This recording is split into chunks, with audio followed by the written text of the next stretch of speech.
Olá, aterrorizados! Aqui é Angel Black trazendo mais histórias para vocês. Se você ainda não conhece o meu trabalho, considere assistir o vídeo. Aí, se você gostar, você se inscreve no canal, deixa o like e compartilha esse vídeo com mais pessoas. Se você não gostar também, não tem problemas. Compartilhe com os seus inimigos e se vingue deles. E agora, bora de história? O Devorador das Madrugadas. Há lugares cujo nome jamais deve ser pronunciado. Não porque esteja escondido nos mapas, longe disso, mas porque quem conhece a história acredita que certas coisas escutam quando são chamadas. Durante anos me pediram para revelar onde tudo aconteceu. Eu sempre respondi da mesma forma: não posso.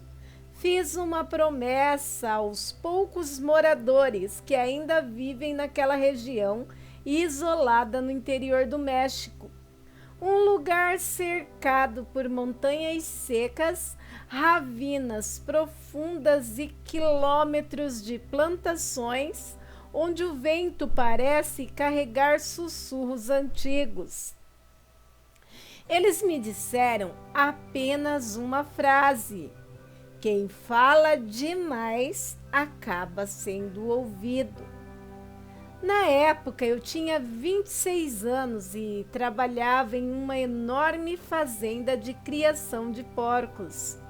O serviço era pesado, eu entrava antes do nascer do sol e muitas vezes eu só descansava depois da meia-noite. Eu até brincava dizendo que o meu turno era de 24 horas, pois eu tinha muito pouco tempo para descansar mesmo. O cheiro daquela propriedade nunca saía da minha pele. Misturava esterco fresco, ração fermentada, sangue de partos dos animais, desinfetantes fortes e o barro úmido. Eu tomava banho 2 vezes por dia, mas bastava eu suar um pouco para sentir novamente aquele odor impregnado nas minhas roupas. Meu trabalho principal era auxiliar no nascimento dos leitões. Passei a conhecer de cor o som das matrizes gemendo durante o parto e também os gritinhos agudos dos filhotes procurando as tetas e o ronco constante dos exaustores tentando aliviar o calor sufocante dos galpões. Apesar da rotina cansativa, havia algo estranho naquela propriedade. Os funcionários antigos evitavam sair sozinhos depois das 2 da manhã. Quando perguntávamos o motivo, apenas sorriam. A noite pertence a outros. Eu achei que fosse superstição, até começar a reparar nos cães. Realmente, eles não eram cães comuns. Às vezes, enquanto eu caminhava até as balanças onde pesavam os caminhões carregados de sorgo e soja, eu enxergava enormes silhuetas imóveis na beira da estrada, sempre longe, sempre observando. Quando eu piscava ou desviava o olhar por um segundo, desapareciam. Certa noite eu comentei com um companheiro de trabalho, um homem chamado Julian. Ele ficou em silêncio por alguns segundos e depois ele me respondeu: não olha muito para eles. São cachorros de quem? Ele soltou uma risada curta. Você é novo aqui, né, rapaz? Então eu não insisti. As semanas passavam. A estação das chuvas chegou trazendo neblina espessa. As madrugadas ficaram frias. O barro grudava nas botas feito cimento. Naquela sexta-feira tudo começou. Era por volta das 3 da manhã, tínhamos terminado um parto complicado. O suor escorria pelo meu rosto, apesar do frio. Minhas mãos ainda cheiravam sangue e iodo. Enquanto lavávamos os equipamentos, Julian olhou para mim. Vamos procurar Tatos perto da ravina. E eu aceitei. Pegamos apenas uma espingarda velha e 2 lanternas. Seguimos por uma trilha estreita, ladeada por árvores tortas. O silêncio era absoluto. Nenhum inseto, nenhum pássaro, nem mesmo coachar de sapos nós ouvíamos. Só o som das nossas botas no barro e esmagando folhas. Quando chegamos perto da fossa onde eram descartados restos orgânicos da fazenda, Julian fez um sinal para que apagássemos as lanternas. Ficamos completamente mergulhados na escuridão. Apenas a lua surgia vez ou outra entre as nuvens. E foi então que eu senti um cheiro diferente. Não era assim cheiro de podridão, sabe, comum, nem de sangue. Era um odor forte de terra recém-revirada, respirada com carne em decomposição. Era um cheiro bem único, peculiar. Difícil de descrever, cheiro também de cachorro quando toma chuva, pelo molhado. Tudo isso misturado.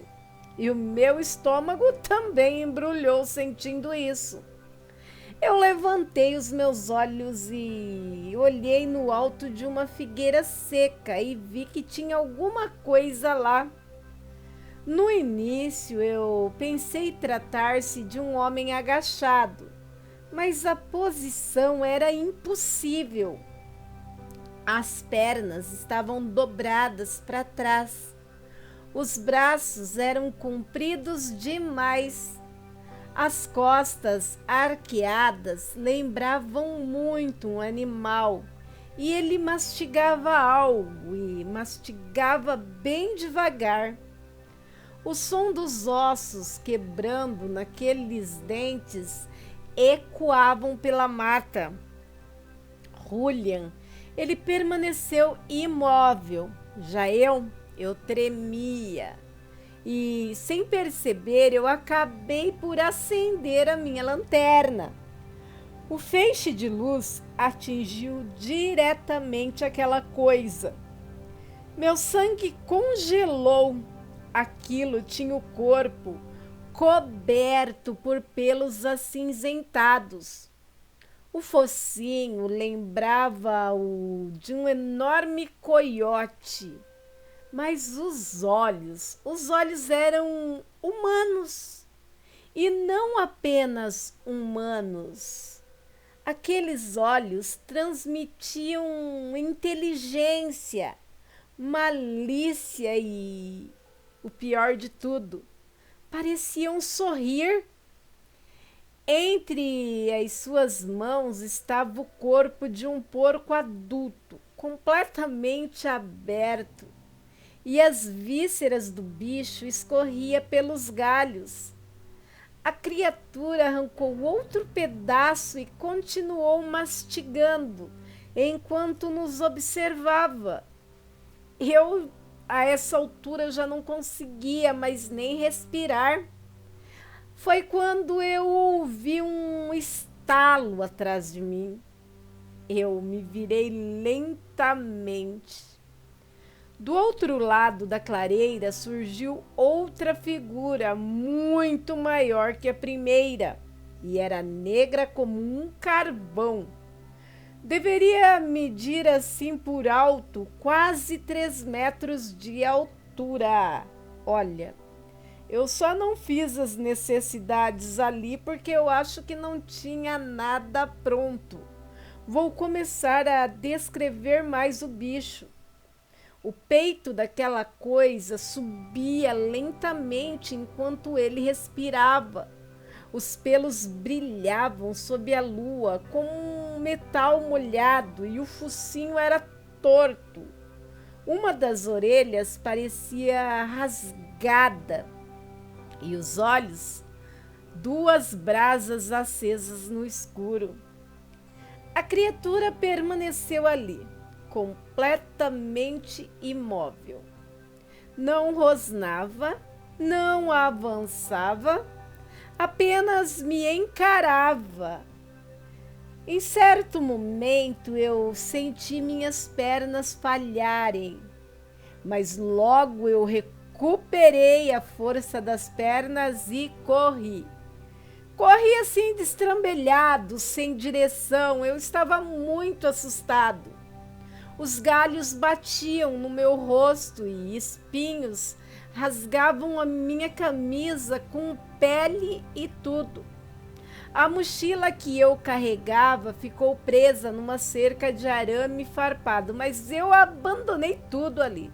Não pensei mais em nada, só em escapar, só em salvar a minha vida. Atrás de mim eu não ouvi passos e nem uivos. E não houve perseguição. Bem, eu nem olhei para trás para ter certeza, né? Quando finalmente eu alcancei uma área iluminada da fazenda, eu caí de joelhos ofegante. O meu coração parecia querer sair pela garganta. 40 minutos depois, Julian apareceu caminhando tranquilamente.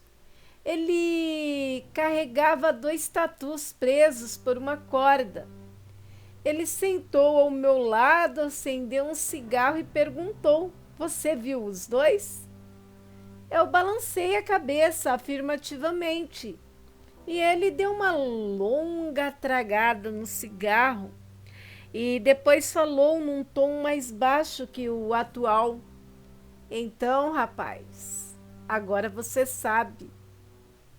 Eu perguntei a ele o que eram aquelas coisas e a resposta que ele me deu, eu nunca vou esquecer. Vai ficar, gravado na minha memória para sempre. Ele disse assim: "São os guardiões." Eu ri de nervoso e perguntei: "Guardião de quê, ô? Tá doido?" Ele calmamente prosseguiu: "Guardiões da terra." Eu olhei para ele e disse: "Aquilo é um monstro, cara." E ele concordou: "Sim." "E por que ninguém faz nada?"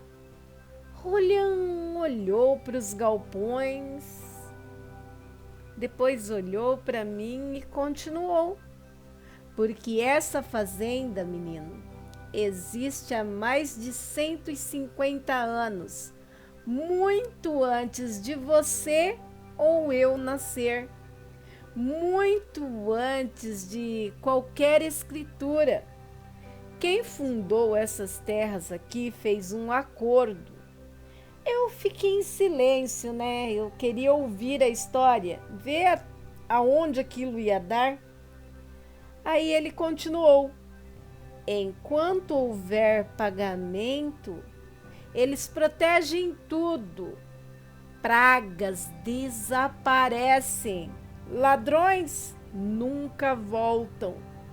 Quem tenta incendiar as plantações, simplesmente some no meio da mata, quem sabe.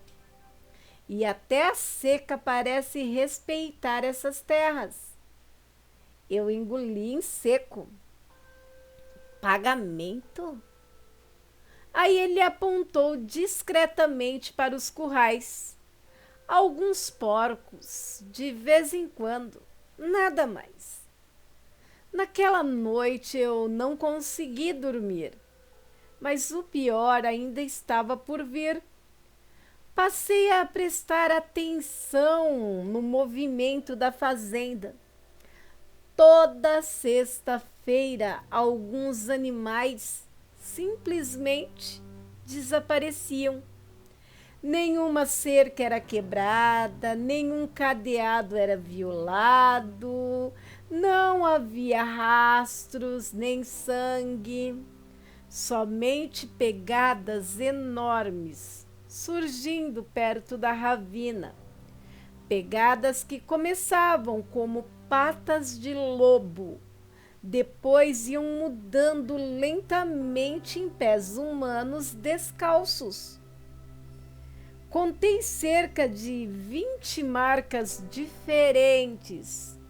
Todas seguiam para a montanha, sempre seguindo, nunca voltando. Aí eu comecei a investigar.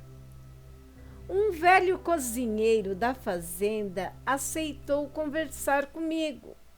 Fez apenas uma exigência: jamais citar o seu nome.